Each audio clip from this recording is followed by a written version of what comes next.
पहली चीज तो ये हाँ सर आप बताइए।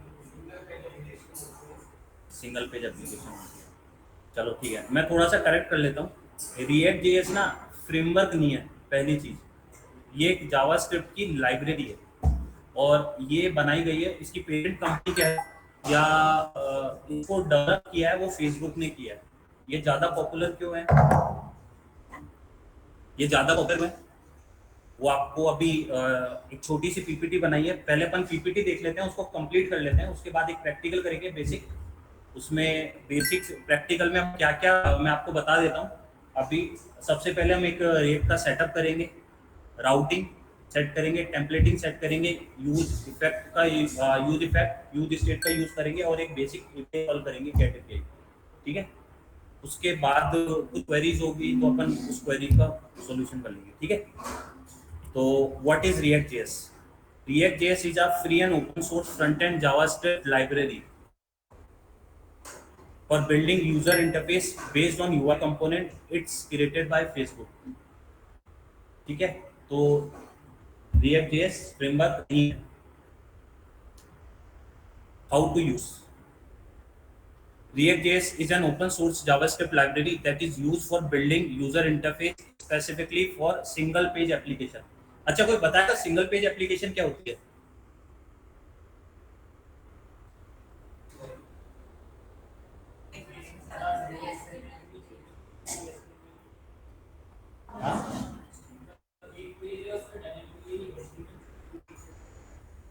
ठीक है,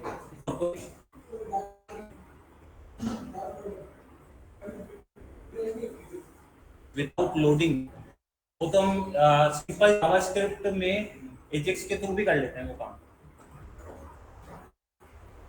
कोई और?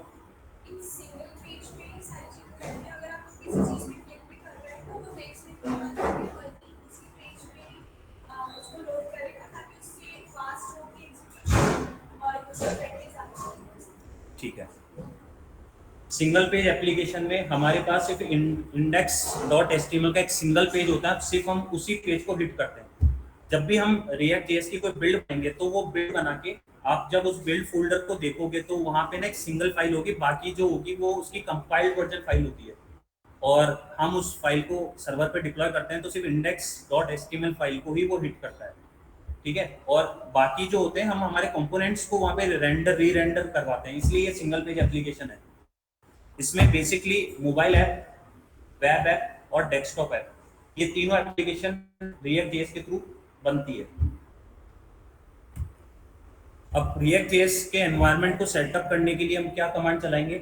ये कमांड है क्रिएट रिएक्ट ऐप और उसके बाद माई ऐप। आप प्रोजेक्ट है, माई ऐप की जगह पे आप उस पर्टिकुलर कोई भी आपका प्रोजेक्ट है आप उसका नाम लिख सकते हो।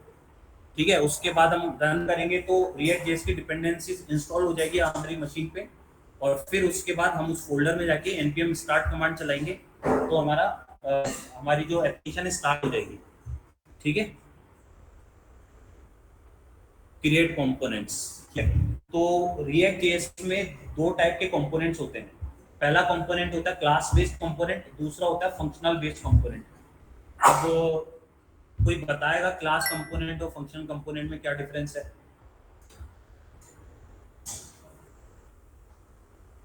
कोई जयपुर ब्रांच या बेंगलोर ब्रांच भी बता सकता है?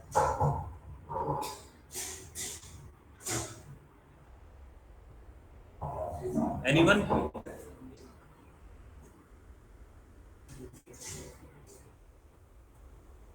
कोई भी नहीं, चलो मैं बता देता हूँ।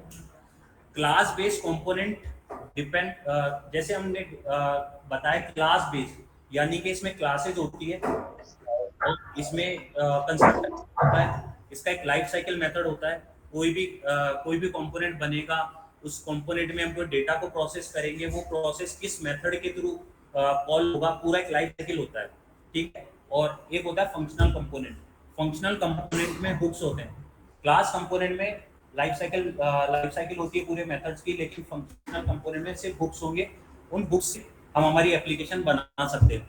ठीक है, क्लास कंपोनेंट और फंक्शनल कंपोनेंट के अंदर सबसे मेजर डिफरेंस क्या होता है? हमारा लाइन ऑफ कोड जो होता है वो बहुत कम हो जाता है। क्लास बेस्ड कंपोनेंट में हमको मतलब अगर हमें हमारे डेटा को अपडेट करना है तो उसके लिए अलग अलग मेथड के थ्रू हमें कॉल करना पड़ता है, लेकिन फंक्शनल कंपोनेंट के अंदर सिर्फ एक मेथड होगा यूज इफेक्ट। उस मेथड को वो हमें देखना है कि हमें उसको किस टाइम पे कैसे यूज करना है, ठीक है, वो भी मैं आपको एक्सप्लेन करूंगा। ठीक है, इसके एडवांटेजेस, स्पीड, हमारी एप्लीकेशन की आप जो स्पीड है कंपोनेंट्स रेंडर री रेंडर जो होता है वो बहुत स्पीडली होता है। जैसे हम डोम सबको पता है, इसमें एक और जो स्पीड होती है, स्पीड किस लिए होती है, इसमें एक और एलिमेंट होता है वर्चुअल डोम। वर्चुअल डोम क्या होता है कोई बताएगा?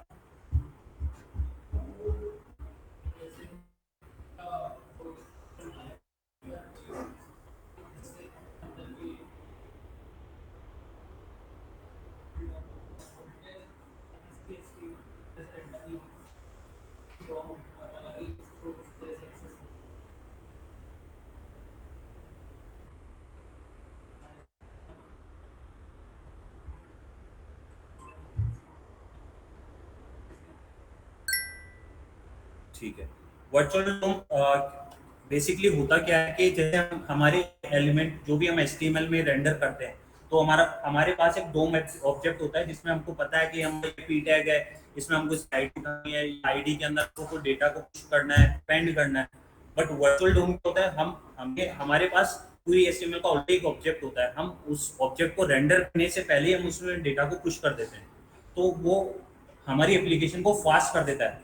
डोम ऑब्जेक्ट में हम उस पर डेटा प्रोसेस करेंगे, यहाँ पे डिस्प्ले करवाएंगे, उस प्रोसेस को वो पहले वर्चुअल डोम कंप्लीट कर चुका होता है और देन उसके बाद रेंडर होता है। ठीक है, दूसरा आता है फ्लेक्सिबिलिटी।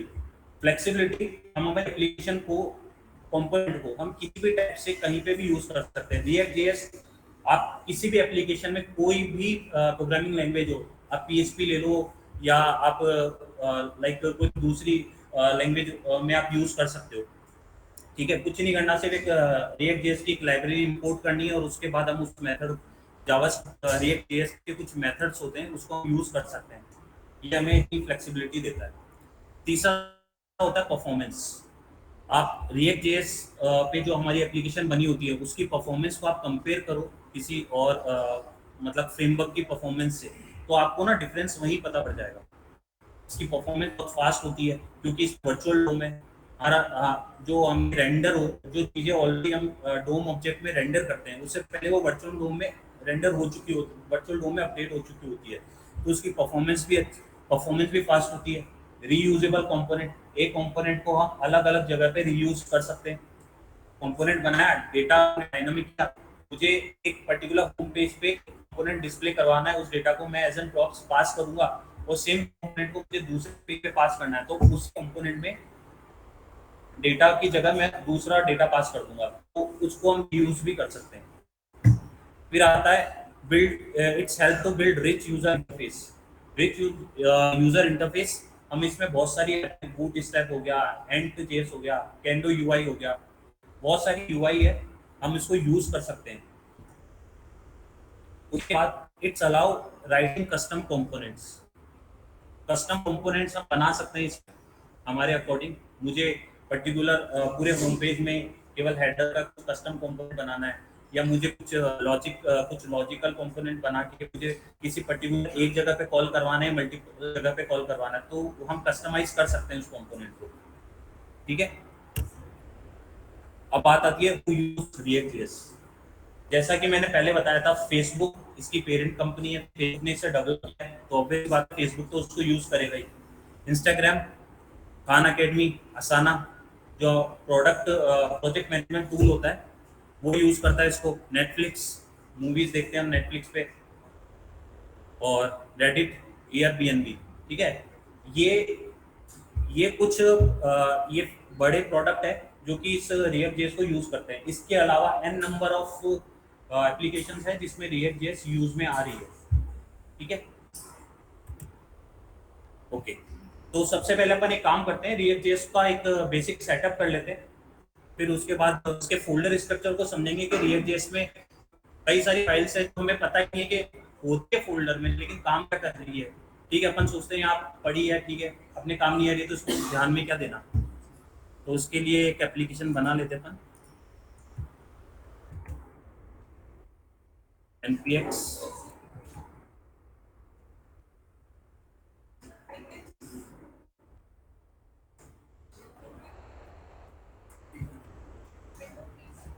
अच्छा,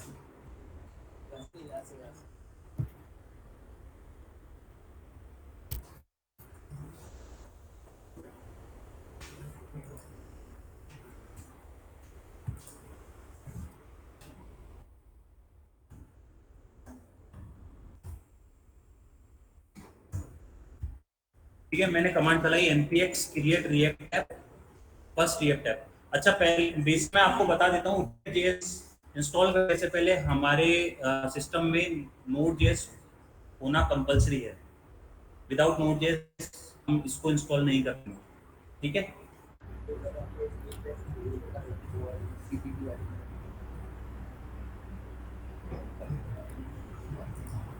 सर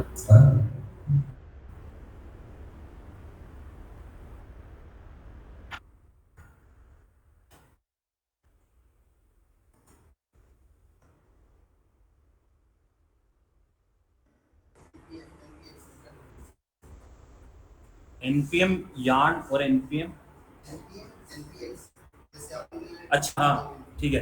ये क्या होता है कि जो yarn जो होता है, ये एक लाइब्रेरीज होती है, जैसे npx हो गया, npm हो गया। तो npm होता है नोड पैकेज मैनेजर। हम क्या करते हैं, हम नोड के जो नोड को यूज करके हम हमारी एप्लीकेशंस को जो इंस्टॉल करते हैं, ठीक है। और जो yarn है वो भी एक लाइब्रेरी होती है, हम उसके थ्रू भी हम हमारी एप्लीकेशन को इंस्टॉल कर सकते हैं। हाँ, yarn भी यूज कर सकते हैं। बट बेसिक मैं आपको ये रिकमेंड करूंगा, जब तक आप रिएक्ट पे आपका एक प्रोजेक्ट नहीं बना लेते, ठीक है, तब तक आप सबसे पहले जो इजी है npm, तो आप पहले उसको यूज करो, ठीक है। I have an input on this one, CP, if I am audible. Yes sir. Actually, both are the package managers for React.js, and Yarn is recommended by the Facebook team. But yes, as CP has said, in the earlier stages, we should use NPM, not package manager, because it always changes the JSON package.json files, and the log files would also change if we are using Yarn. So once in a while, if you are using Yarn and then you are going to use npm again on the same project, you will face errors. So it's best practice to use npm in the starting stages. Yes, thank you. Okay, thank you sir. ठीक है, तो हमारी application install हो चुकी है। सबसे पहले हम हमारे फोल्डर स्ट्रक्चर को देख लेते हैं, ठीक है। तो सबसे पहले हमने हमारी एप्लीकेशन पे कुछ कमांड चलाई थी। वो कमांड चलाने के बाद कुछ फाइल्स हमारे सिस्टम पे इंस्टॉल हुई है। तो सबसे पहले हम बात करते हैं .git। तो गिट जो है वो हम हमारे जो हमें पाइपलाइनिंग सेट करनी है, हमें गिट पे हमारा कोड वर्जन कंट्रोलिंग जो हमें यूज़ करनी है, उसके लिए ये गिट फाइल है। बट अभी हम उस टॉपिक पे नहीं जा रहे, तो हम बात करते हैं नोड मॉड्यूल्स की। नोड मॉड्यूल्स जो है वो पैकेज डिपेंडेंसीज होती है, हमें जो भी जैसे हम इंस्टॉल करते हैं डिपेंडेंसीज, वो सारी नोड मॉड्यूल्स में जाके सेव होती है। उसके बाद हम जाते हैं पब्लिक फाइल में। पब्लिक फोल्डर में हम जाएंगे तो देखेंगे सबसे पहली जो इमेज होती है वो फेवाइकन होती है। फेवाइकन मुझे बताने की नीड नहीं होगी कि फेवाइकन क्या है। उसके बाद हम बात करते हैं index.html। index.htmल ये वो HTML फाइल है जो रेंडर होती है, और इसके अंदर हम हमारे सारे कंपोनेंट्स को रेंडर री-रेंडर करवाते हैं, ठीक है। उसके बाद ये हमारे लोगो है। फिर आती है मैनिफेस्ट फाइल। कोई बताएगा मैनिफेस्ट फाइल क्या काम करती है? कोई मोबाइल पर, ठीक है। मैनिफेस्ट फाइल, जब भी हम रिएक्ट में कोई पीडब्ल्यूए ऐप बनाते हैं, पीडब्ल्यूए ऐप एक अलग टॉपिक है, लेकिन मैं आपको एक थोड़ा सा ब्रीफ दे देता हूँ। पीडब्ल्यू ऐप होती क्या है? पीडब्ल्यू ऐप होती है प्रोग्रेसिव वेब ऐप। हम हमारी एप्लीकेशन को जब हम हमारे मोबाइल में ओपन करते हैं, तो वहाँ पे एक ऑप्शन आता है सेव टू डिवाइस। और जैसे हम वो क्लिक करते हैं तो एक एप्लीकेशन हमारे मोबाइल में आके स्टोर हो जाती है, ठीक है। और फिर उसे जैसे ही हम एप्लीकेशन ओपन करेंगे तो सबसे पहली जो स्क्रीन होती है उस कहते हैं स्प्लैश स्क्रीन, और वो लोड होती है। वो लोड कैसे होती है, वो मैनिफेस्ट फाइल को सबसे पहले रीड करेगी। रीड करने के बाद यहाँ पे जो भी उसके आइकन्स या जो भी यहाँ पे यूआरएल होंगे या कलर थीम होगी, उस कलर थीम को रीड करके और वो स्प्लैश स्क्रीन क्रिएट करेगी और वो ओपन होती है सबसे पहले।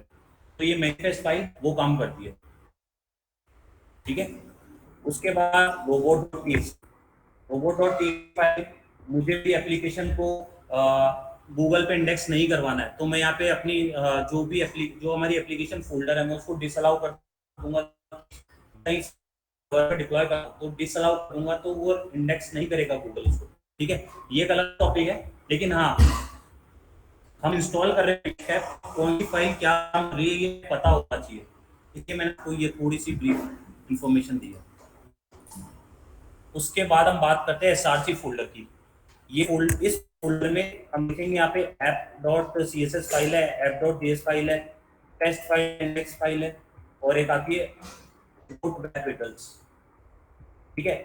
तो रिपोर्ट वेब विटल्स क्या काम करती है, हमारी एप्लीकेशन में किस टाइप की मॉनिटरिंग हो रही है, उसकी परफॉर्मेंस मॉनिटरिंग करना, उसकी परफॉर्मेंस में किसी टाइप के कोई इश्यूज है या कुछ भी है तो वो उस फाइल के थ्रू हमें पता पड़ता है। अब ये जो टॉपिक है थोड़ा एडवांस है, अभी हम इस टॉपिक पे नहीं जाएंगे, बट यस ये रिपोर्ट फाइल क्या काम करती है ये मैंने आपको बताया, ठीक है। इस पे आप रिसर्च करना कि ये कैसे यूज में आती है, ठीक है। तो सबसे पहले एक बार और उसके बाद बात हम करते हैं पैकेज.json फाइल की।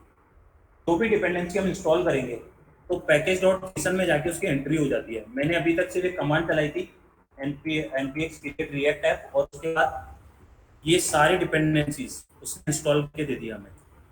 अब हम डिपेंडेंसीज में जाएंगे तो ये डिपेंडेंसीज के अंदर आप देखोगे यहाँ पे टेस्टिंग लाइब्रेरी में जेस्ट डोम है। जेस्ट डोम क्या करता है, ये रिएक्ट जेएस की टेस्टिंग लाइब्रेरी है। ये हमारी एप्लीकेशन को टेस्ट करने का काम करती है, टेस्टिंग टूल कह सकते हैं हम इसको, ठीक है।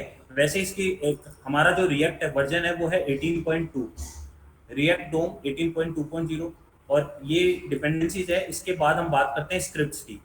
जो भी हम स्क्रिप्ट रन करते हैं, मुझे अपनी कमांड को स्टार्ट करना है तो मैं क्या कमांड चलाऊंगा, npm start। तो मैं इस कमांड को हिट करता हूँ npm start। मुझे बिल्ड कमांड चलानी है तो मैं कमांड चलाऊंगा npm run build, तो ये बिल्ड कमांड चल जाएगी। मुझे टेस्ट करना है मेरी एप्लीकेशन को जेस्ट जो हमारी जो जेस्ट डोम के थ्रू, तो मैं ये कमांड चलाऊंगा। ये कमांड से हमारी एप्लीकेशन की जो टेस्टिंग टूल है वो काम करने लगेगा, ठीक है। और इसके बाद हम बात करते हैं ESLint और config।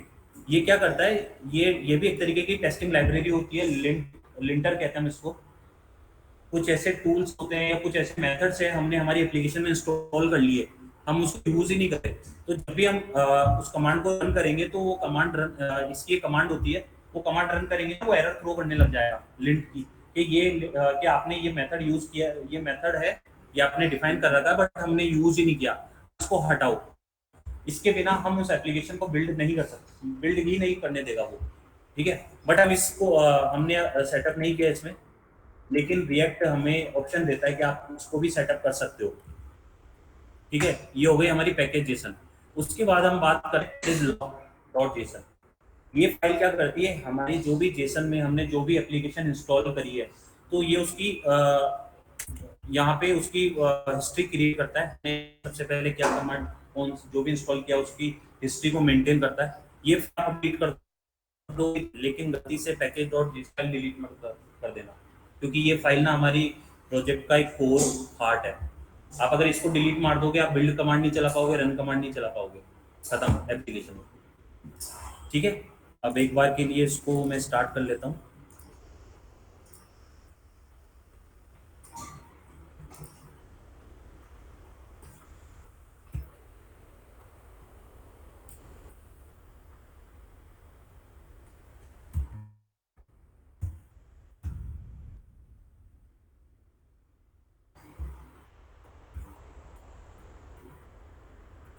मैंने कमांड चलाई है npm start। अब ये कौन सी कमांड हिट कर रहा है, वो रिएक्ट स्क्रिप्ट स्टार्ट। ठीक है, पैकेज जेसन में आप देखोगे तो इस कमांड को हिट कर रहा है।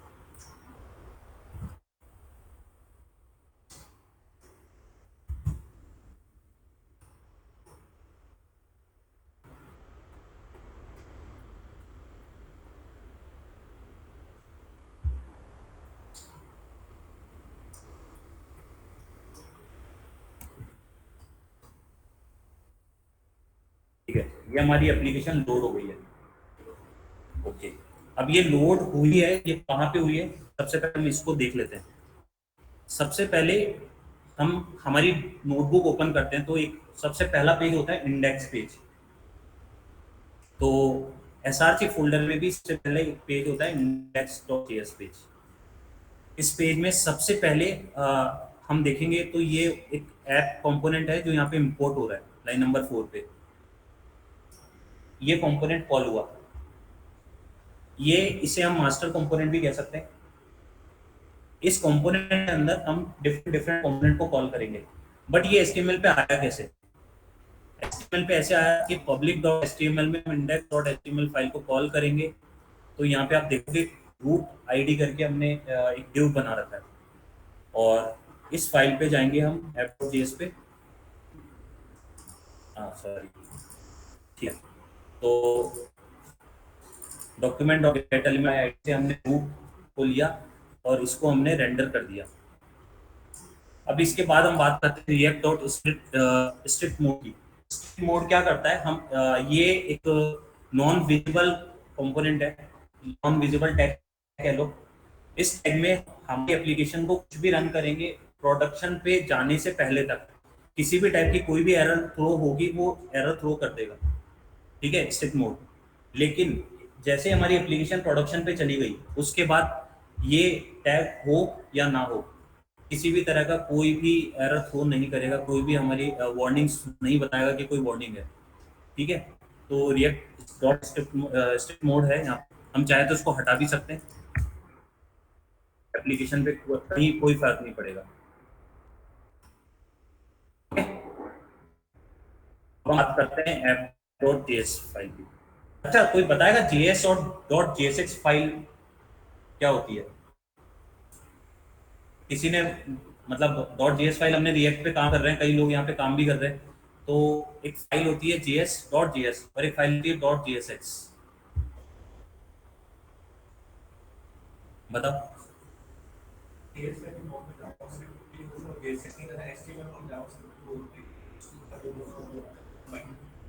जावास्क्रिप्ट एक्सएमएल कंबाइन करता है।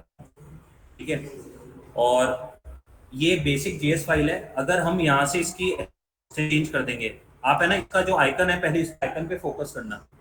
मैं जैसे इसको जेएसएक्स कन्वर्ट कर दूंगा, आइकन पिन जाएगा। ठीक है, हो गया रिएक्ट का एक आइकन। जेएस फाइल क्या करती है, हमारी नॉर्मल जावास्क्रिप्ट फाइल की तरह उसको ट्रीट करती है। लेकिन जैसे हमने इसको .jsx फाइल किया, हमारी वेब पे कहीं पे भी कोई इम्पैक्ट नहीं पड़ा है। ठीक है, लेकिन इसके पीछे कहानी क्या हुई? इसके पीछे कहानी ये हुई है, मैंने इस फाइल को JSX में कन्वर्ट किया।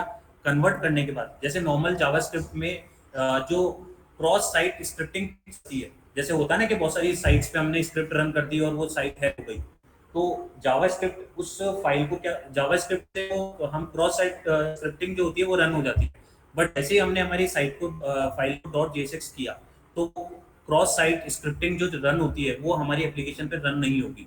ये क्या करता है, इसको कंपाइल करता है।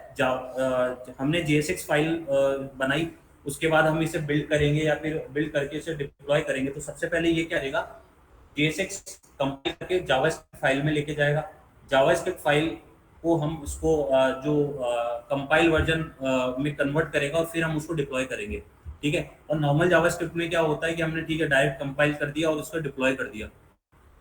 तो जावास्क्रिप्ट की जो कंपाइलिंग जो क्रॉस साइट स्क्रिप्टिंग है उसको रोकने के लिए हम इसको कन्वर्ट करते हैं। और ये रिएक्ट इसको भी रिकमेंड करता है कि आप ना .jsx फाइल बनाओ, ना कि JS। अब इसमें TSX फाइल भी आ गई है, टाइप स्क्रिप्टिंग। इसमें हम हमारी टाइप स्क्रिप्टिंग टाइप स्क्रिप्ट के थ्रू हम इसको एप्लीकेशन को हम बना सकते हैं। बट ठीक है, अभी हम TSX फाइल पे नहीं जाके .jsx फाइल पे जाते हैं सबसे पहले। ठीक है, तो सबसे पहले मैं यहाँ से क्या करता हूँ, इसके पूरे डिव को रिमूव कर देता हूँ एप्लीकेशन से। हमारी एप्लीकेशन हो गई एम्प्टी।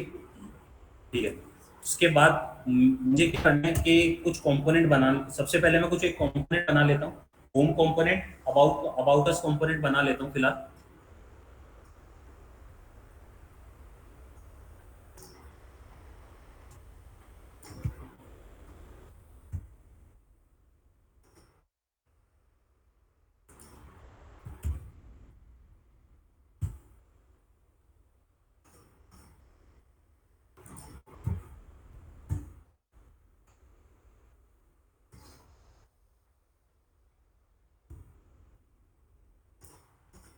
ठीक है, ये हमारा होम कंपोनेंट है।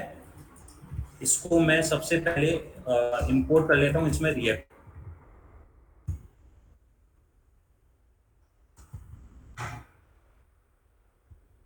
मेथड का नाम,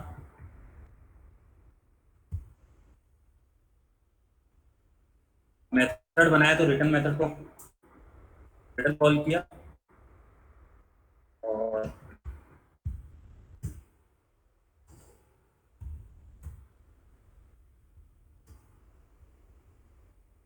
ये हमारा होम कंपोनेंट बन गया। लेकिन ये बन तो गया, लेकिन मैं अब इसका एक्सपोर्ट करना पड़ेगा, तभी मैं कहीं पे यूज करूंगा। तो इसके लिए एक्सपोर्ट डिफॉल्ट होम, ठीक है, ये मैंने एक्सपोर्ट कर दिया। लेकिन मुझे इंपोर्ट कहाँ पे करना है? मैं सबसे पहले क्या करता हूँ, यहाँ पे इंपोर्ट करता हूँ हमारी जो मास्टर कंपोनेंट है app.json। मैंने होम कंपोनेंट इंपोर्ट किया और कॉल कर दिया। ठीक है, ये हमारा होम कंपोनेंट कॉल हो गया। अब होम कंपोनेंट कॉल हुआ है, तो अब मुझे अबाउट कंपोनेंट भी बनाना पड़ेगा।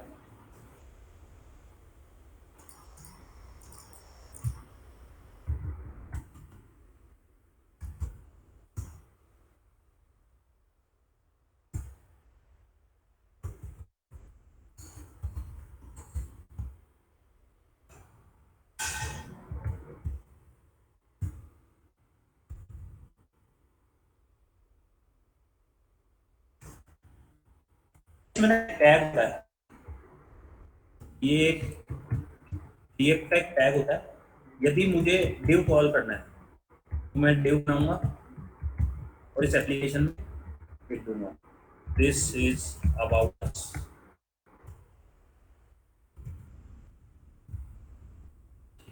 और इसे एक्सपोर्ट कर दूंगा।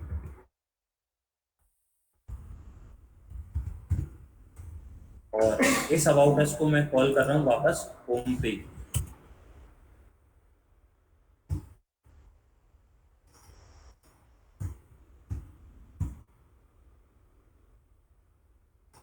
भैया अबाउट अस कंपोनेंट दोनों साथ में। अब मैं इंस्पेक्ट एलिमेंट करके आपको दिखाता हूँ। यहाँ पे ना मैंने div बनाया, ये हमारा app.js जो हमारा कंपोनेंट है, सबसे पहले रूट, उसमें ऐप मास्टर कंपोनेंट है। मास्टर कंपोनेंट में ये दोनों कंपोनेंट कॉल हो गए, राइट। बट मुझे क्या करना है, मुझे ये div नहीं दिखाना।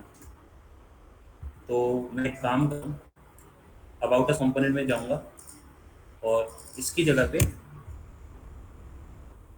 ये इसको ना शॉर्ट टैग बोलते हैं। div बढ़ गया, और हमारी एप्लीकेशन में यहाँ पे कोई भी div नहीं है। एक इसमें टैग होता है, इस टैग को तो कहते हैं शॉर्ट टैग। एक होता है react डॉट फ्रेगमेंट।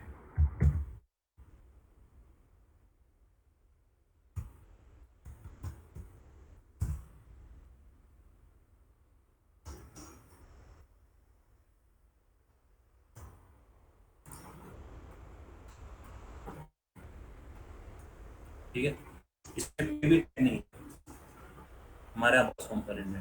अच्छा, इसकी नीड क्यों है? सबसे पहला सवाल तो ये। तो बताएगा कि हम रिएक्ट डॉट फ्रेगमेंट या शॉर्ट टैग हम क्यों यूज में ले रहे हैं।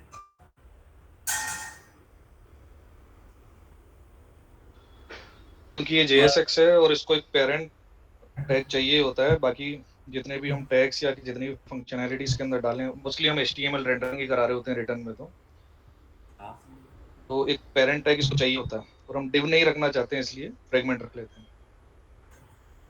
हम हमारी ना HTML डिजाइन करते हैं, टेम्पलेटिंग उसमें स्लाइस करेंगे, हेडर अलग करना है, फूटर अलग करना है, कंपोनेंट अलग करना है। अब मैंने हेडर फूटर सब अलग कर दिया, लेकिन कई बार क्या होता है ना कि कुछ कंपोनेंट मैंने कॉल किया तो मुझे कंपोनेंट कॉल करने करते टाइम क्या होता है, मास्टर कंपोनेंट चाहिए। मैं क्या करूंगा, उसको डिव टैग बनाऊंगा, डिव टैग के अंदर उसको सारे कंपोनेंट कॉल कर दूंगा।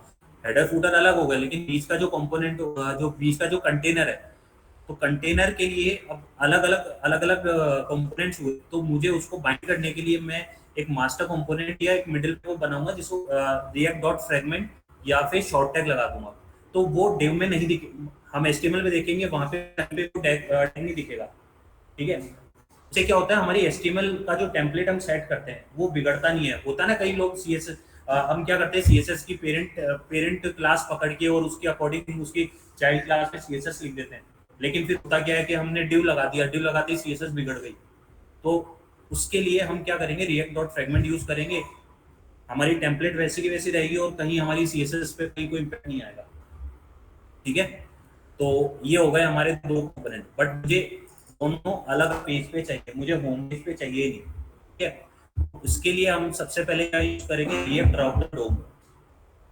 रिएक्ट राउटर डोम क्या करता है, हमारी एप्लीकेशन जो हमारी एसपी है, सिंगल पे एप्लीकेशन, उसको अलग यूआरएल पे कंपोनेंट को रेंडर करने का हमें एक्सेस देता है, हम उसमें अलग यूआरएल पे उसको एक्सेस कर पाएंगे। ठीक है, तो सबसे पहले मैं कमांड चलाऊंगा,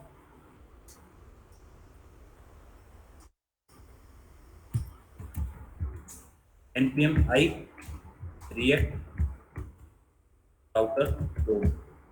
ठीक है, अगर मुझे कोई पर्टिकुलर वर्जन इंस्टॉल करना है, रिएक्ट राउटर डोम में होता है कि कुछ एप्लीकेशन ऐसे होती है जिसके अंदर रिएक्ट राउटर डोम का कुछ वर्जन अलग होता है, और मैंने सेटअप किया, मैंने इंस्टॉल किया, इंस्टॉल करते ही रिएक्ट राउटर डोम वर्जन की आ गया। तो हम क्या करें, यहाँ पे @ लगा के उसका वर्जन लिख देंगे ना, जैसे मुझे चाहिए 5.3.1, 5.3.1 इंस्टॉल करूंगा, इंस्टॉल हो जाएगा। ठीक है, लेकिन ये तो हो गया उन वर्जन की बात जहाँ पे वर्जन की कंपेटिबिलिटी का इशू आता है, लेकिन मुझे कुछ वर्जन की कंपेटिबिलिटी का कोई इशू नहीं चाहिए, मैं तो इंस्टॉल कर रहा हूँ डायरेक्टली। रिएक्ट राउटर डोम जैसे मैंने इंस्टॉल किया, पैकेज जेसन में जाएंगे तो यहाँ पे एक एंट्री हो जाएगी डिपेंडेंसीज में, हो गई, वर्जन आया 6.14.0। ठीक है, तो अब सबसे पहले अब मुझे राउटिंग सेट करनी है। ठीक है, तो मैं एक काम करता हूँ, सबसे पहले कुछ नेट से एक एग्जांपल ले लेता हूँ ताकि अपना टाइम वेस्ट भी ना हो।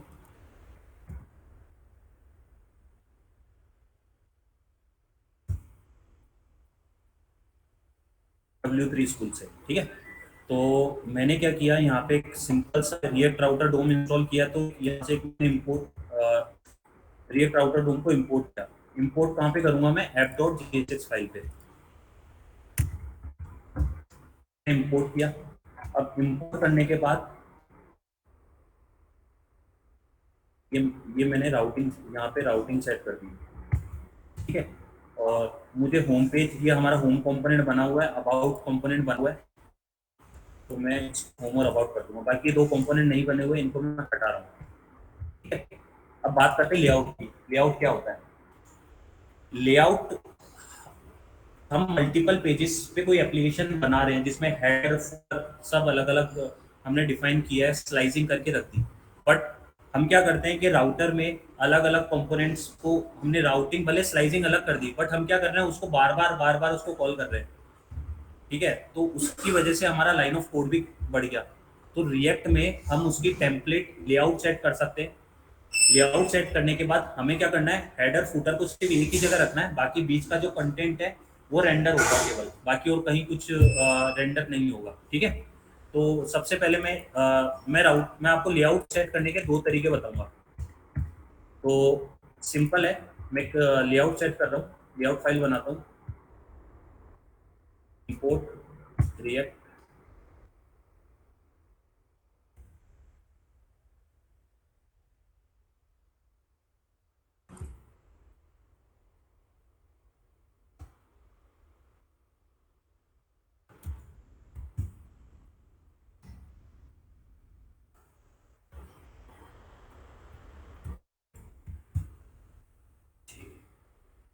यहाँ पे मैं दे रहा हूँ नाम लेआउट बेसिक्स, ठीक है। तो कौन साइज,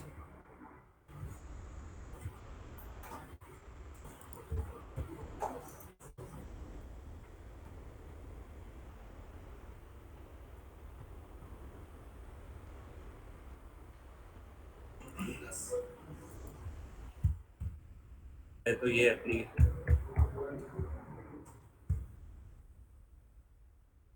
ठीक है।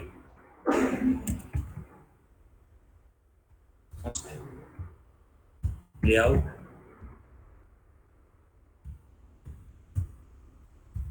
रिटर्न फंक्शनल कंपोनेंट है, तो और तो रिटर्न को होगा, यहाँ पे सेट कर देते हैं हम layout export default layout,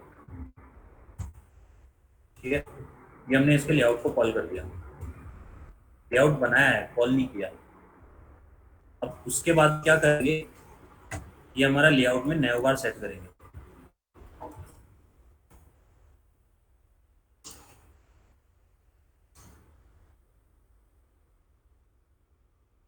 react router डोम थ्रू में लिंकिंग सेट करनी है, तो मैं यहाँ पे लिंक लगा के, जैसे हम होता है HTML में हम एंकर टैग लगाते हैं, वहाँ पे हम सिंपल लिंक टैग लगाएंगे और वहाँ पे href की जगह पे /2 लगा के जो भी हमारा URL है हम वो पास कर देंगे, ठीक।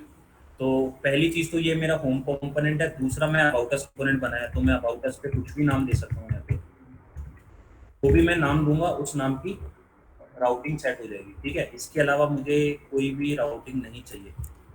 ये हो गया होम और अबाउट अस, ठीक। अब हम एप्लीकेशन पे जाते हैं, और एक मिनट, ऐप तो जैसे मैंने इसे सेव ही नहीं किया, और सेव होने से पहले मुझे इसे इंपोर्ट करना पड़ेगा। इंपोर्ट किया, ठीक है। तो मैंने जैसे इसको इंपोर्ट किया, आप देख रहे हो होम कंपोनेंट में हमारे जो लिंक है वो आ गए। मैं अबाउट अस पेज पे जाऊंगा, अबाउट अस पे गया तो अबाउट अस पे नहीं आया। अबाउट अस पे क्यों नहीं आया, क्योंकि अबाउट अस पेज पे यहाँ पे मैंने लिंक पे और रखा है, ठीक है।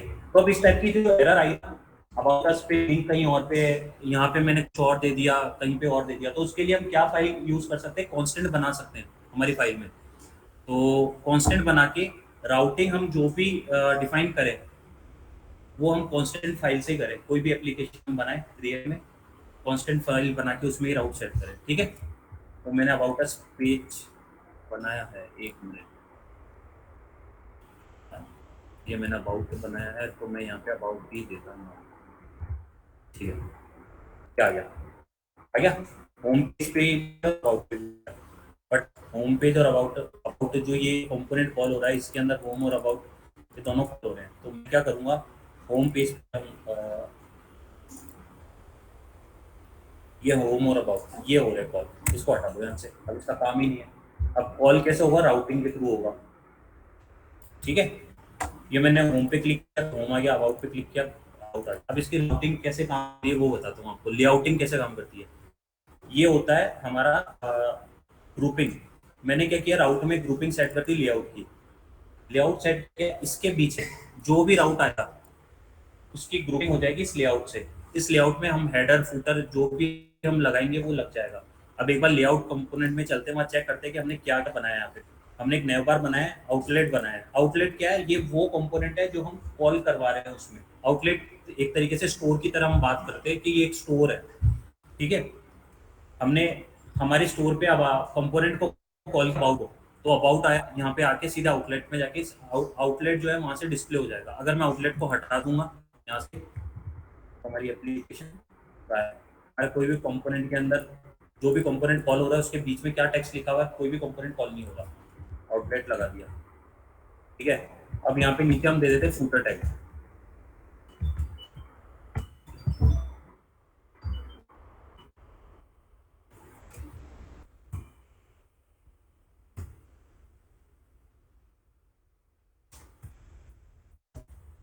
ठीक है।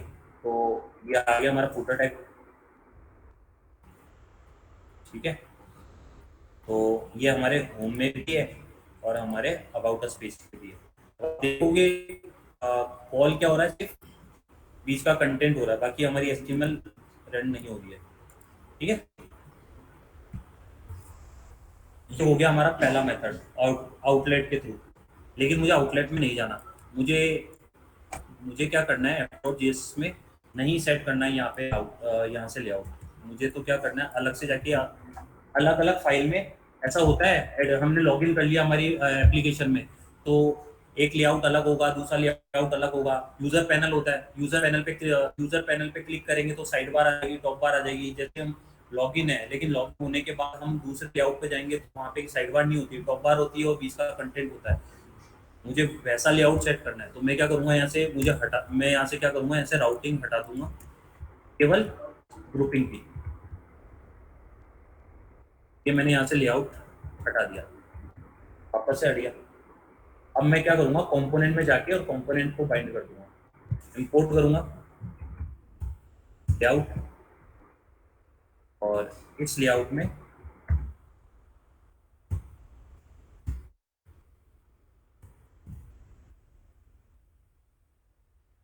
कॉल किया, होम पे आ गया, होम कंपोनेंट।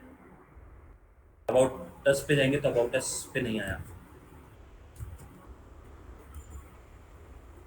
अच्छा, ये नाम नहीं आया, ठीक है। अब ये नाम क्यों नहीं आया, ये नाम इसलिए नहीं आया क्योंकि मैंने अभी भी आउटलेट कॉल कर रखा है इसमें।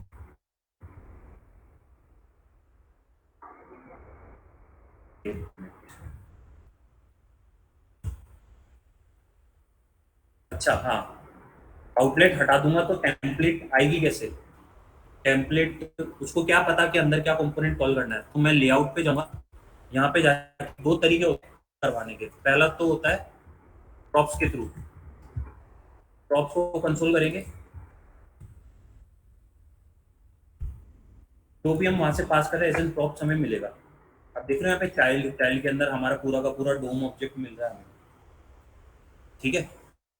तो मुझे ऐसा नहीं करना है, मुझे इसको सेपरेट करना है। तो मैं सेपरेटर लगा के इसको यहाँ से कॉल करके, मुझे प्रॉप्स नहीं कॉल करना, मुझे डायरेक्ट चिल्ड्रन कॉल करना है। तो मैं अब क्या करूँगा, प्रॉप्स की जो मैंने कॉल किया इसकी जगह पे मैं लगाऊंगा यहाँ पे चिल्ड्रन, सेम यहाँ पे चिल्ड्रन। अब चेक करोगे ना तो यहाँ पे प्रॉप्स की जगह पे सीधा वो होम ऑब्जेक्ट आ गया, आ गया। अब यहाँ से चिल्ड्रन को कॉल करके जहाँ मैंने आउटलेट सेट किया है वहाँ पे मैं क्या करूँगा, चिल्ड्रन को कॉल करूँगा, हमारा कंपोनेंट हो गया कॉल, ठीक है। होम हो चुका है, अबाउट अस नहीं हुआ। अब अबाउट अस के लिए सेम वही प्रोसीजर हम करेंगे, यहाँ पे लेआउट कॉल करेंगे, import layout,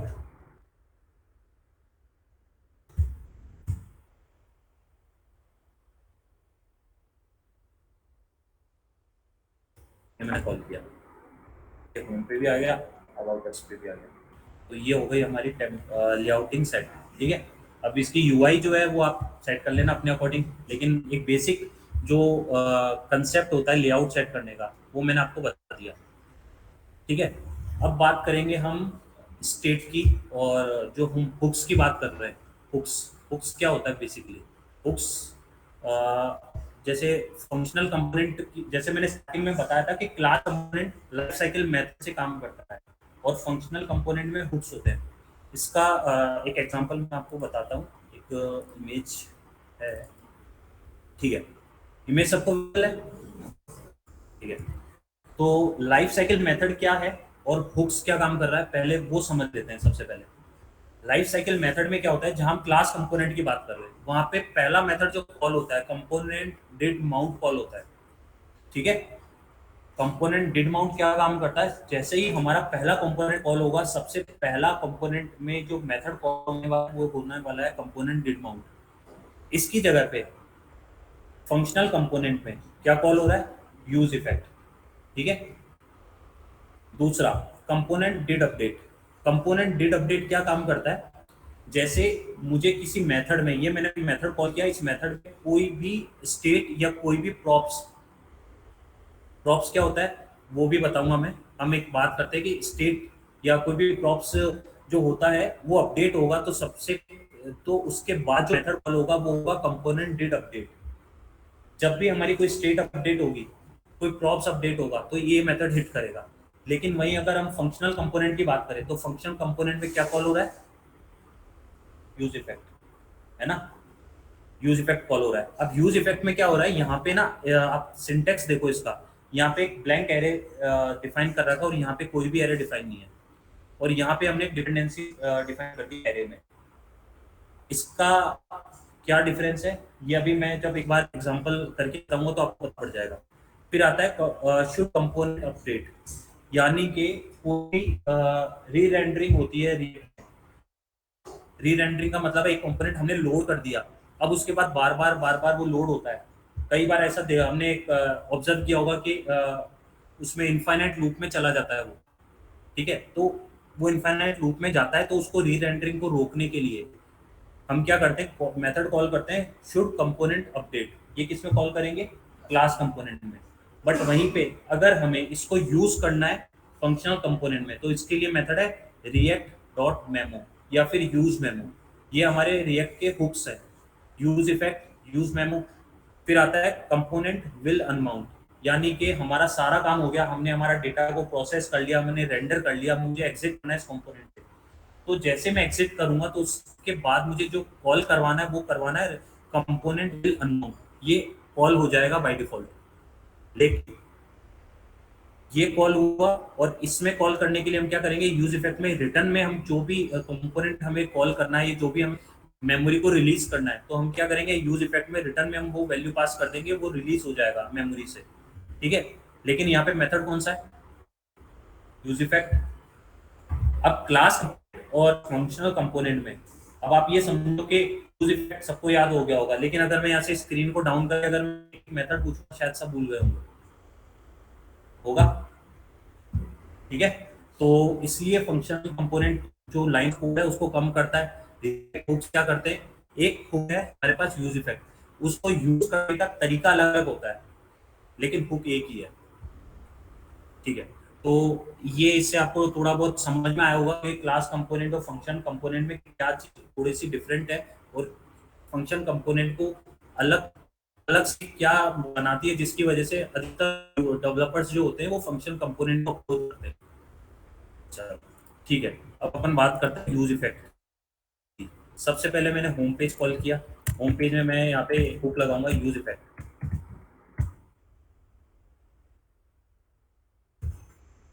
same black array, और यहाँ पे मैं कंसोल कर दूंगा कोई भी स्ट्रिंग।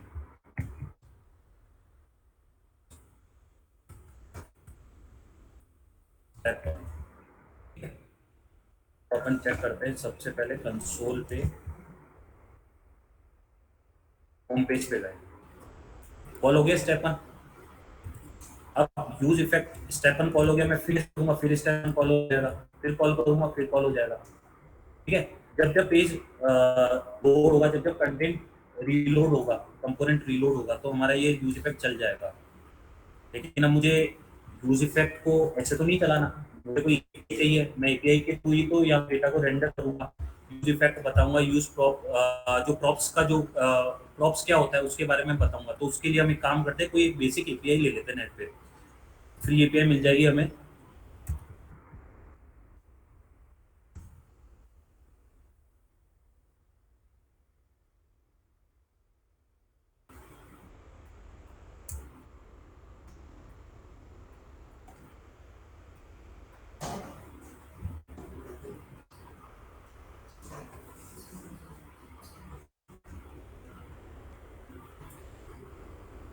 ठीक है, तो ये हमारे पास एपीआई मिल, ये एपीआई का एक आ गया हमारे पास, ये गेट एपीआई है, ठीक है? ये हमें डेटा मिल गया, बट इस डेटा को मुझे मेरी रिएक्ट एप्लीकेशन में दिखाना है, तो इसके लिए मुझे क्या चाहिए? मैं एप्लीकेशन को ऐसे तो नहीं लगा सकता, तो मुझे एपीआई कॉल करनी पड़ी, एजेक्स कॉल करनी पड़ेगी, ठीक है? तो एजेक्स के लिए हमारे पास एक पैकेज होता है एक्सियोस,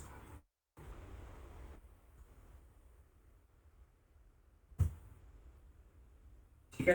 तो एक्सियोस की बात करते हैं।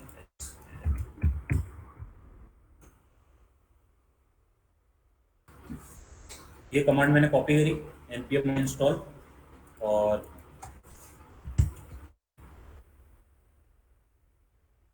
सेम मैंने इंस्टॉल किया है इसको, तो इसकी एंट्री कहाँ पे जाएगी, पैकेजेस में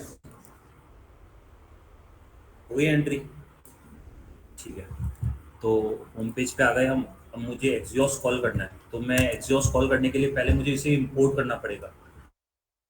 तो इंपोर्ट के लिए यहाँ पे कोई मेथड नहीं है, कोई दिक्कत नहीं है, हम यहाँ से डायरेक्ट ऐसे कर लेते हैं, इंपोर्ट एक्सियोस कॉल होगा।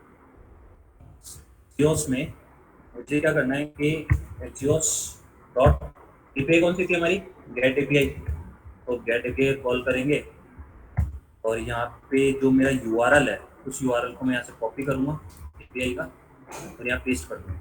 ठीक है, अब एक बार चेक करते हैं हमारी एपीआई कॉल हुई या नहीं हुई।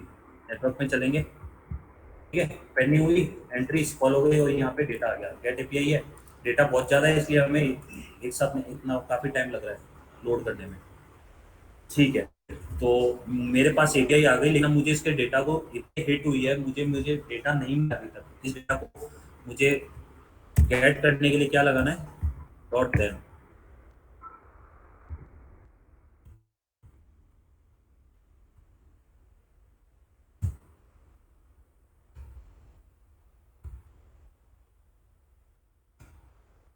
कंसोल कर ले एक बार।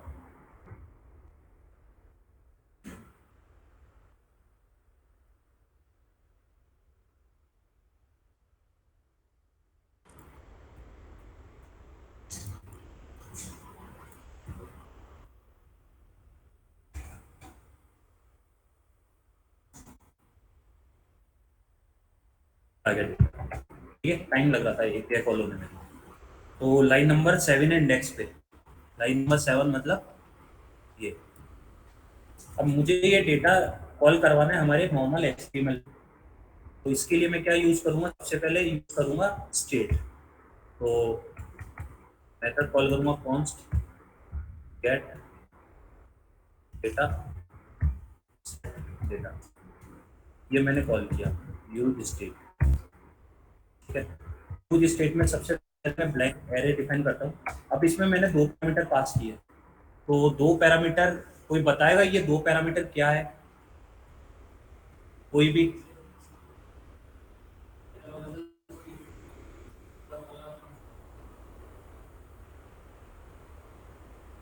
ठीक है, कोई जयपुर ब्रांच से? डेटा सेंटर्स हैं,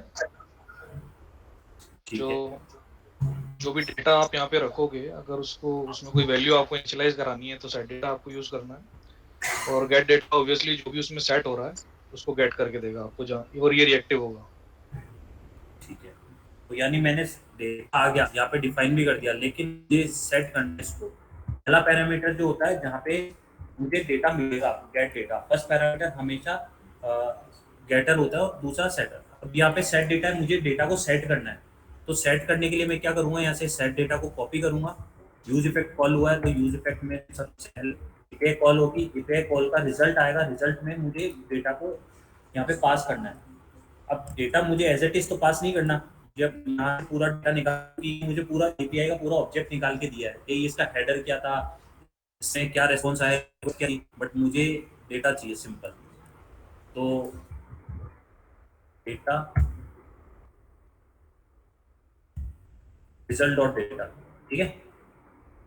अब डेटा अभी कॉल हुआ, रिफ्रेश करते हैं, क्योंकि यूज इफेक्ट एक ही बार कॉल होता है, एक बार हमारा डेटा लोड हो गया, उसके बाद आप कितना ही करो वो कॉल नहीं होगा। तो अब इसके बाद हम बात करते हैं एंट्रीज की। मुझे एंट्रीज करनी है सिंपल, और मुझे ऊपर का काउंट नहीं चाहिए, तो मैं यहाँ पे डॉट एंट्री करूँगा, डॉट एंट्रीज, ठीक है। और ये मैं सेट करूँगा हमारे रिजल्ट डेटा एंट्रीज में। ये मैंने कॉपी किया, सेट कर दिया। अब मुझे जो भी डेटा मिलेगा वो गेट डेटा में मिलेगा। अब मैं इसे कंसोल कर लेता हूँ बाहर, और यहाँ से सारे कंसोल हटा देता हूँ, ठीक है। तो ये मैंने रिलोड किया, फर्स्ट टाइम पे रिलोड किया, फर्स्ट टाइम पे कुछ भी नहीं आया, एपीआई कॉल हो रही है, पेंडिंग चल रहा है अभी भी, ठीक है, बट नहीं, हाँ अब आ गया, ठीक है। ये हमें डेटा मिल गया। अब इस डेटा को मुझे रेंडर करवाना है हमारे HTML टैग में।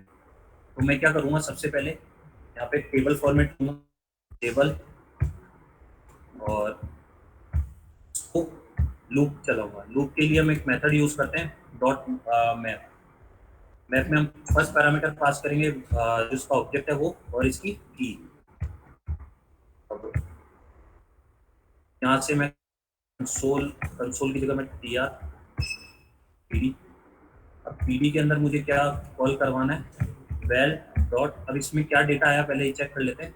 सबसे पहला मुझे कॉल कराना है एपीआई, ठीक है, तो डॉट एपीआई पहला। दूसरा टीडी मुझे कॉल करवाना है, वो करवाना है कैटेगरी कर लेते हैं, तो मैंने कैटेगरी कर लिया, ठीक है। अब कॉल करवा लेते हैं, हमारा एचटीएमएल कॉल हुआ, हमारी एपीआई कॉल हो गई, लेकिन यहाँ पे डेटा नहीं आया, ठीक है। क्यों नहीं आया, कोई रीजन तो बताएगा शिव? ठीक। कोई जयपुर या बेंगलोर ब्रांच से बताएगा कि डेटा क्यों नहीं आया? सीपी क्वेश्चन एक बार वापस बताओगे? मैंने मैप में कॉल किया है यहाँ पे HTML में, रेंडर हो गया डेटा, डॉट मैप मेथड लगा, लेकिन HTML रेंडर नहीं हुआ, डेटा रेंडर नहीं हुआ।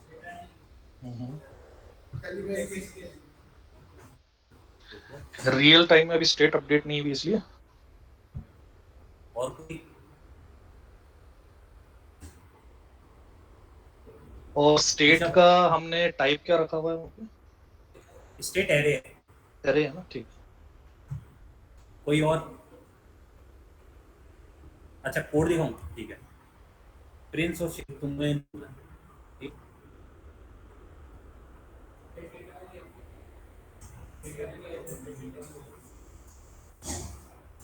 कोई भी नहीं? वेरी गुड, गलत जवाब। चलो मैं बता देता हूँ, कुछ नहीं है, हमने ना रिटर्न लगाया है, ठीक है। रिटर्न में हम JSX कॉल कर रहे हैं, आपको ये पता होगा। तो JSX कॉल करते टाइम हमारा जो भी मेथड है फंक्शनल टाइप का होगा, यहाँ पे कर्ली ब्रेसेस नहीं, सिंपल HTML काम आएगा, और यहाँ से हमारा डेटा लोड होगा, ठीक है। और अगर उसी सेम कोड में हम रिटर्न लिख दें तो? सर रिटर्न तो हमने ऑलरेडी लिख रखा ऊपर, तो रिटर्न में रिटर्न लगाना। नहीं, वैसे वो स्कोप चेंज हो जाएगा ना अगर नहीं। Let's try, I don't know. हाँ, एक बार कंट्रोल Z करके अगर वहाँ रिटर्न लगा के, ठीक है। अब अपन बात कर लेते हैं, ये तो हमारा डेटा कॉल हो गया, बट ना कुछ बैकग्राउंड में ना एरर आ रही है, वार्निंग्स आ रही है। तो वार्निंग्स क्यों आ रही है, पहला पढ़ लेते हैं warnings. Each child in a list should have a unique की प्रॉप। मैंने लूप चलाया, डेटा आया, उसके बाद हमारी जो HTML कॉल हो रही है, आप देखोगे यहाँ पे ना HTML में पूरी की पूरी TR कॉल हो रही है, ठीक है। लेकिन हम उसको डोम, जो हमारा जो वर्चुअल डोम है, वो उसको आइडेंटिफाई नहीं कर पा रहा कि ये क्या, ये इसकी आईडी क्या है। तो हम क्या करेंगे, सबसे पहले हमारे पास यहाँ पे की आती है, इसको एज एन की पास कर देंगे। जैसे हमने इसे पास किया, हमारी जो दो एरर आ रही थी, रिफ्रेश करने पे एक एरर गायब हो जाएगी,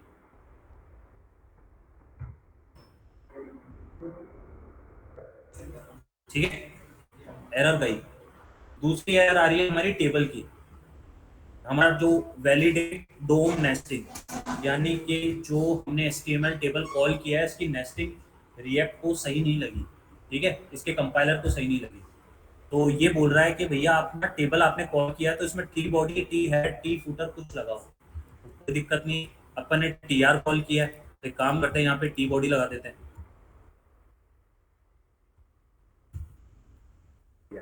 जैसे अब मैं कॉल करूंगा, हमारा यहाँ से डेटा लोड हो जाएगा और एरर गायब हो जाएगी, ठीक है।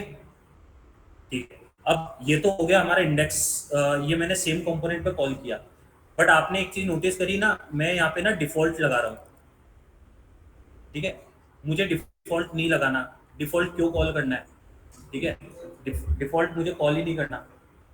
तो इसके लिए हम क्या करें, सबसे पहले तो ये हमने कॉल किया ना, एक इंडेक्स फाइल कॉल करी हमने। इंडेक्स फाइल में क्या हमने डायरेक्टली इस कंपोनेंट को कॉल किया और यहाँ पे डिफॉल्ट लगा दिया, डिफॉल्ट लगाया तो app.js में गए और हमने भी यहाँ पे सिंपल इसको कंपोनेंट को कॉल किया। लेकिन अगर उस केस में हम क्या करेंगे, जिस केस में एक ही कंपोनेंट में मल्टीपल कंपोनेंट्स होंगे, जैसे कि हेडर, साइड बार, फूटर, अलग अलग कंपोनेंट्स होते हैं ना, एक में होम पेज में अलग अलग कंपोनेंट्स हो सकते हैं। मुझे पर्टिकुलर एक कंपोनेंट एक यूआरएल पे कॉल करवाना है, तो मैं डिफॉल्ट लगाऊंगा तो डिफॉल्ट तो एक ही कंपोनेंट हुआ, अलग अलग कंपोनेंट्स हम कॉल कर सकते हैं। तो इसके लिए हम क्या करेंगे,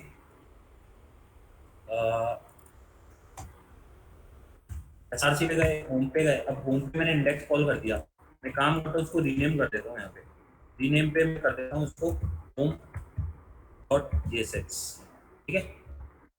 तो बन देता हूँ, इसका नाम रख देता हूँ मैं टेबल डॉट जेएसएक्स, ठीक है। अभी कंपोनेंट तो कॉल कर, अभी बना तो दिया, मुझे इसे import करना है। तो होम पेज पे गए, इंडेक्स फाइल है, मुझे इंडेक्स में नहीं चाहिए सब कुछ, क्या हटा दिया, हटाते ही एरर आ गई। इंपोर्ट से होम को कॉल करना है।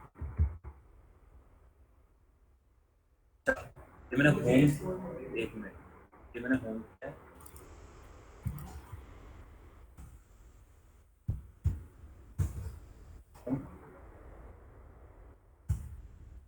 ये मैंने दे दिया यहाँ पे टेबल,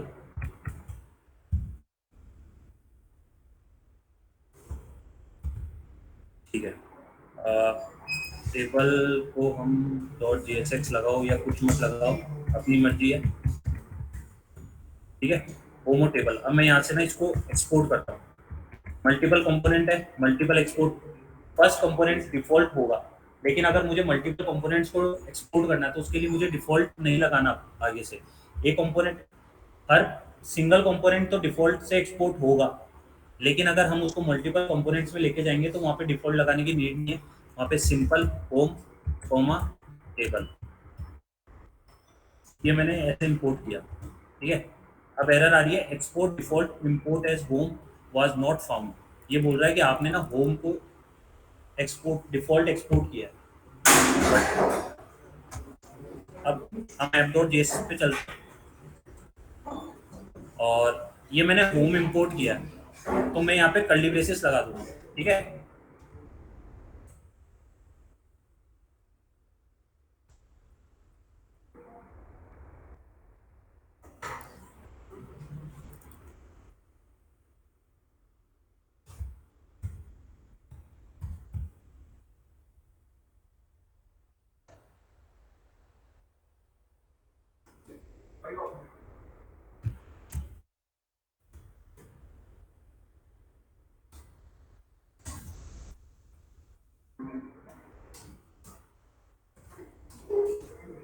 ऐप डॉट जेएसएस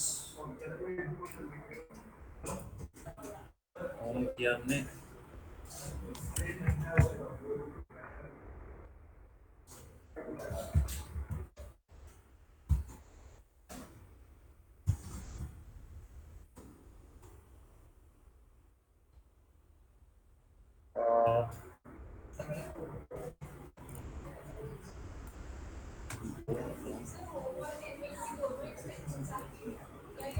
नहीं हम चाहें तो लगा सकते हैं, बट ये कॉल क्यों नहीं हो रहा है ये चेक करना है।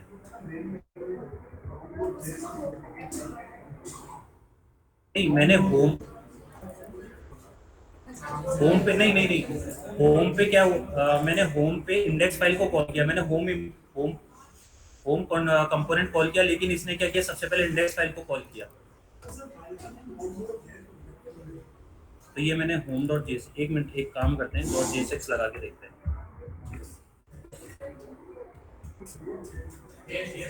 एक मिनट, शायद है ना, एक मिनट ये एरर ना स्मॉल और कैप्स की है।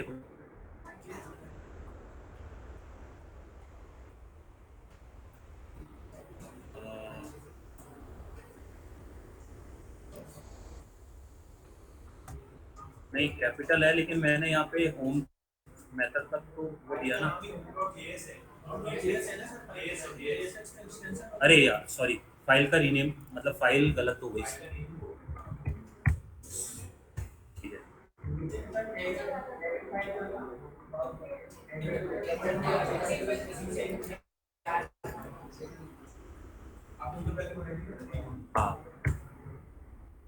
ठीक है, अब ये दे रहा है f.jsx पे एरर।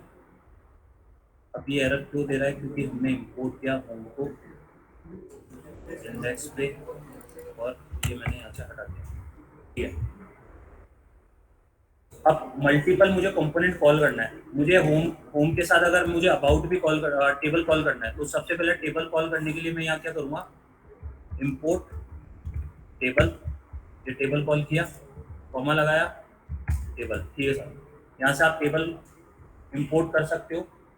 हमने इंपोर्ट कर दिया, अब इसे एक्सपोर्ट करके हम f.js में कहीं पे भी यूज़ कर सकते हैं, लेकिन मुझे करना ही नहीं है ये टेबल। मुझे तो आपको वो बताना है कि स्टेट और प्रॉप्स क्या होता है। स्टेट मैंने आपको बता दिया, प्रॉप्स नहीं बताया अभी तक। ये लास्ट टॉपिक है, फिर अपन वाइंड अप करेंगे। तो अब बात करते हैं प्रॉप्स की। ठीक है, तो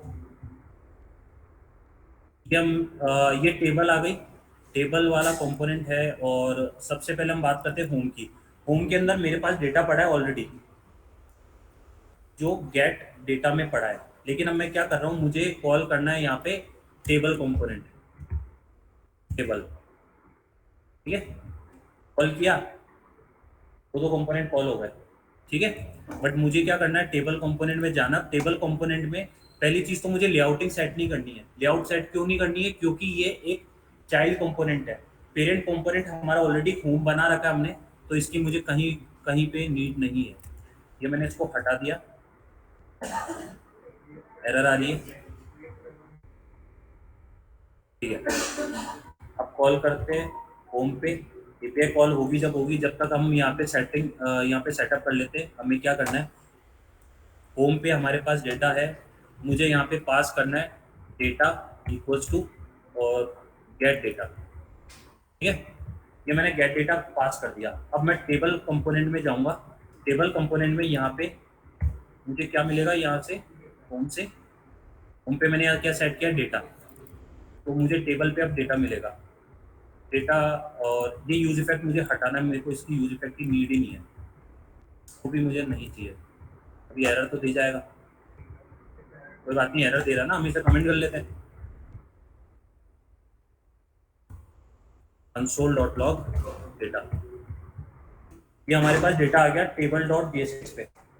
ठीक है, यानी हमारा कंपोनेंट तो कॉल हो गया, डेटा भी आ गया। अब डेटा जो आया, मैं इसको यहाँ पे जो लूप चलाना मुझे, तो मैं गेट डेटा की जगह यहाँ पे डेटा कर दूँ सिंपल, और कमेंट हटा दूँ ना। आप देखोगे ना, टेबल पे टेबल कॉल हो गई। अब एक काम करते हैं, हमारी जो home.jsx फाइल है, इसको यहाँ से टेबल को हटा देते हैं। यहाँ से ये हमने टेबल हटा दिया। ठीक है, ये हमारा होम कॉल हुआ और ये हमारा डेटा कॉल हो गया। हम हमारी एक कंपोनेंट से दूसरे कंपोनेंट में डेटा को पास करने के लिए, वो चाहे स्टेट का डेटा हो या चाहे सिंपल स्ट्रिंग हो, कुछ भी हो, दूसरे कंपोनेंट में जाएंगे तो वो डेटा आपका प्रॉप्स बन जाएगा। आप उसको सिंगल भी कॉल करवा सिंगल भी गेट कर सकते हो। मुझे नहीं चाहिए ये जो आपने पास किया, मल्टीपल डेटा भी तो हो सकता है। यहाँ से कुछ जैसे मैंने यहाँ पे पास किया डेटा 1 और यहाँ पे मैंने दे दिया डेटा 1। ठीक है, डेटा 1, ये दो अलग अलग वेरिएबल है। अब दो अलग अलग वेरिएबल है, तो मैं यहाँ पे एक तो डेटा पास करूँ, एक डेटा 1 पास करूँ, क्योंकि मैंने डेटा 1 भी तो पास किया है। अब यहाँ पे कंट्रोल करेंगे कॉमा लगा के, तो दोनों क्या आएगा, डेटा 1। ये दोनों डेटा पास हो रहा है। मुझे ये दो अलग अलग नहीं चाहिए। मैं क्या करूँगा, यहाँ पे सिंपल प्रॉप्स पास कर दूंगा। मैंने प्रॉप्स पास किया,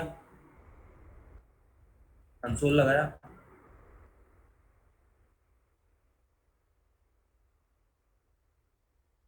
एक मिनट इसको हटा देते हैं। ये फिर एरर देगा, क्योंकि डेटा और डेटा 1 है ही नहीं अभी के लिए कुछ भी। इसको फिर कमेंट कर देते हैं। ठीक है, तो ये आया हमारे पास डेटा। ठीक है, अब डेटा और डेटा 1 दोनों आ रहे हैं हमारे पास। डेटा आया, डेटा में पूरा देखो, डेटा 1 में क्या, डेटा 1 जो हमने ऑलरेडी दूसरा जो पास किया डेटा। ठीक है, तो ये हमें प्रॉप्स में मिल गया। अब प्रॉप्स में मैं करूँगा, मुझे चाहिए प्रॉप्स डॉट डेटा। इसको वापस कमेंट करते हैं, प्रॉप्स डॉट डेटा, मैंने रीलोड किया, डेटा है, ठीक है, हो गया। मल्टीपल डॉट्स को हम किस तरीके से डेटा में पास करते हैं। और अब टाइम भी हो गया, तो यही वाइंड अप कर ले इसको, या 15-20 मिनट और देखना है सेशन।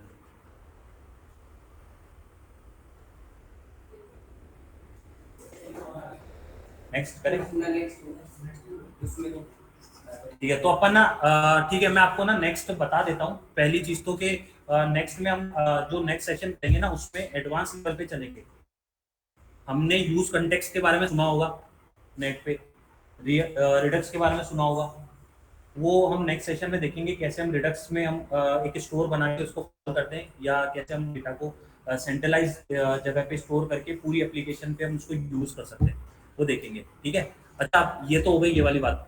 अब दूसरी बात ये कि हम जो है हमारी एप्लीकेशन बना रहे हैं, ये जो सेशन आपको जो दिया जा रहा है, पहली चीज ये सेशन दिया क्यों जा रहा है, हमारा एक आईबर्ड का प्रोडक्ट है इंडी सीआरएम, सबको पता होगा, ठीक है। तो इंडी सीआरएम के बारे में यहाँ पे कईयों को पता है, कईयों को नहीं पता है, ठीक है। तो पहली चीज कोई बताएगा इंडी सीआरएम क्या है, पहले तो वो बता दो जो काम कर रहा है।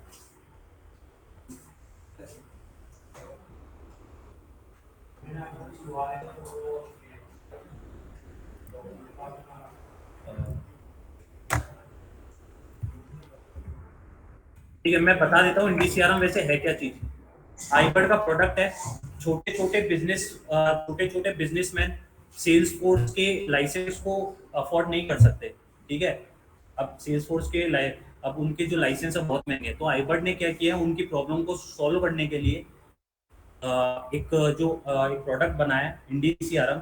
उन सीआरएम में छोटे छोटे बिजनेसमैन की नीड को समझते हुए उनके अकॉर्डिंग हम सीआरएम बिल्ड कर रहे हैं। वो सीआरएम बन रहा है फ्रंट एंड रिएक्ट में, बैक एंड बन रहा है नोड में, और इसका जो डेटा है पोस्टग्रेस में। उसमें क्या है कि जो छोटे छोटे बिजनेसमैन हैं, हम उनकी नीड समझ रहे हैं कि उनकी नीड एक्चुअल में है क्या, उनको क्या चाहिए अपने कोई अगर उसके पास एंड यूजर आता है, कोई कस्टमर आता है, वो उसके डेटा को कैसे ऑटोमेशन पे लेके जाए। मैनुअल प्रोसेस है, कॉपी में एंट्री करेंगे, रसीद काट के देंगे, लेकिन उसको ऑटोमेट करने के लिए आईबर्ड ने इंडी सीआरएम जो प्रोडक्ट बनाया, उसमें छोटे छोटे अलग अलग जो हमने प्रोडक्ट बनाए, सीआरएम बनाए। उन सीआरएम में जैसे कायरा किचन का नाम सुना होगा कईयों ने, ऑलरेडी चल भी रहा है प्रोजेक्ट। और इसके अलावा जाकिर सर ने कुछ, हाँ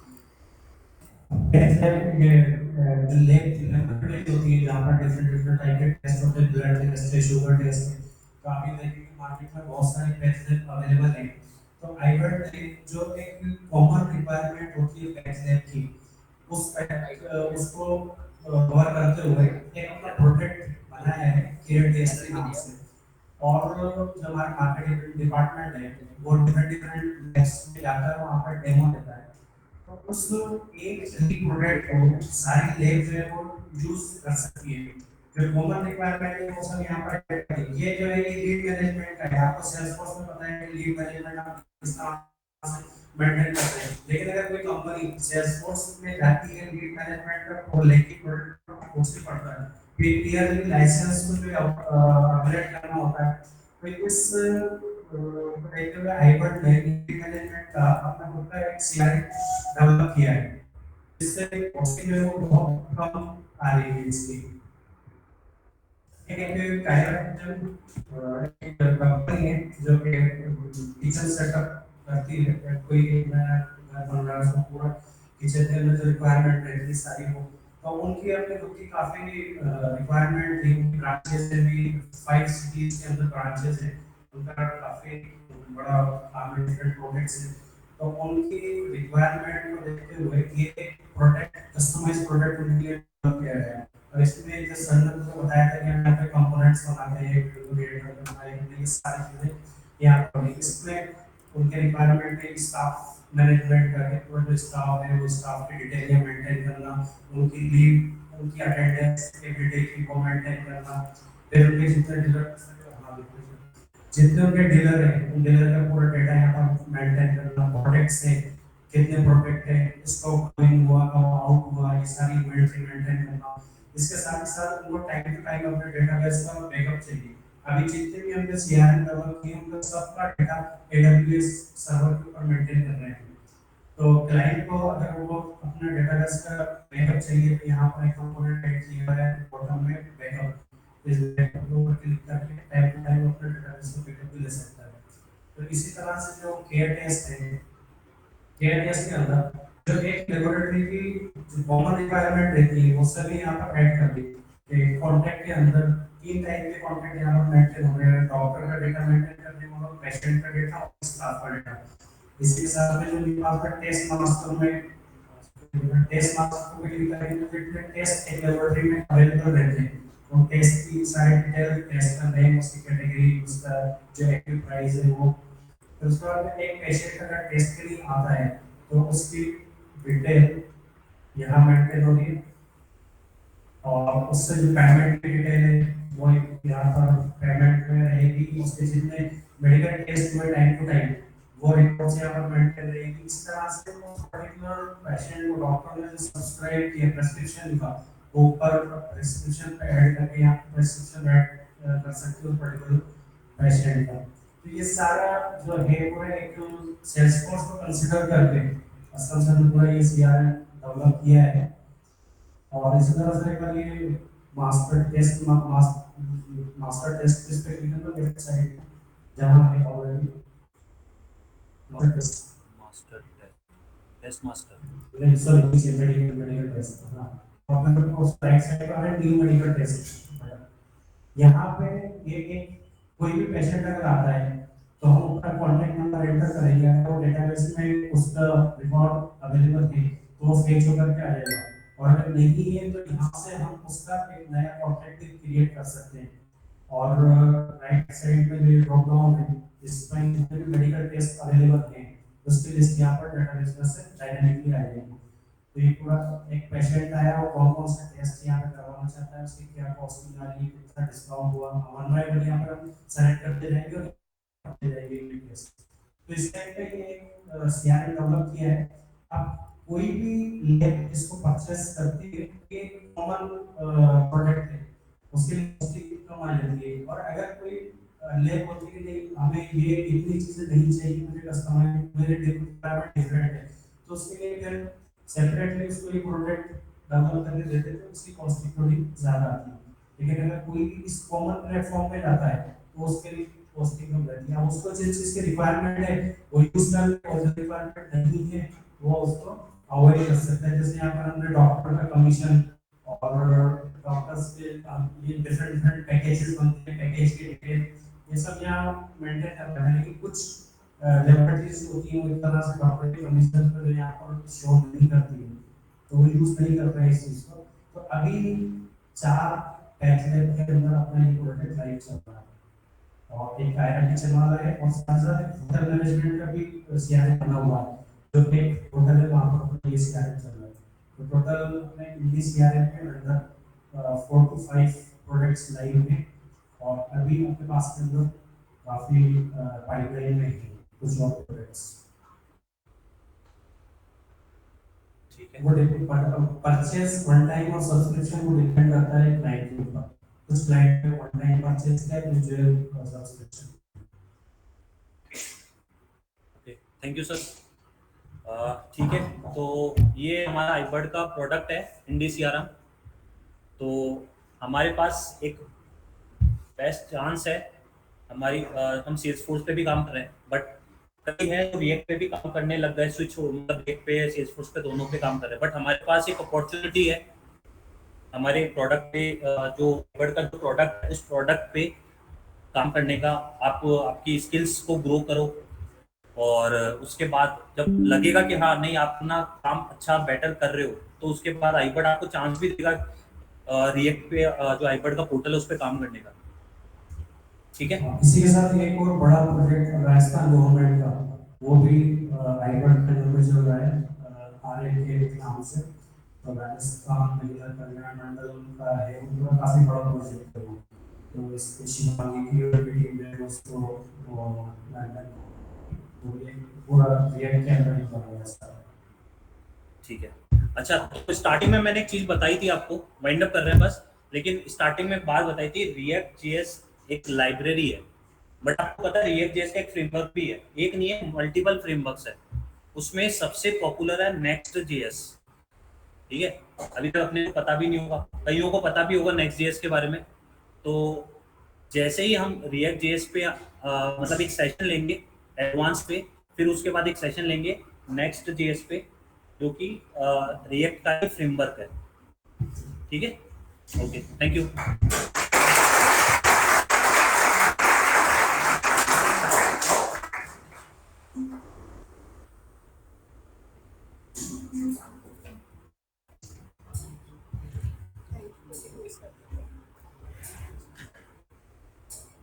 Thank you everyone, everyone who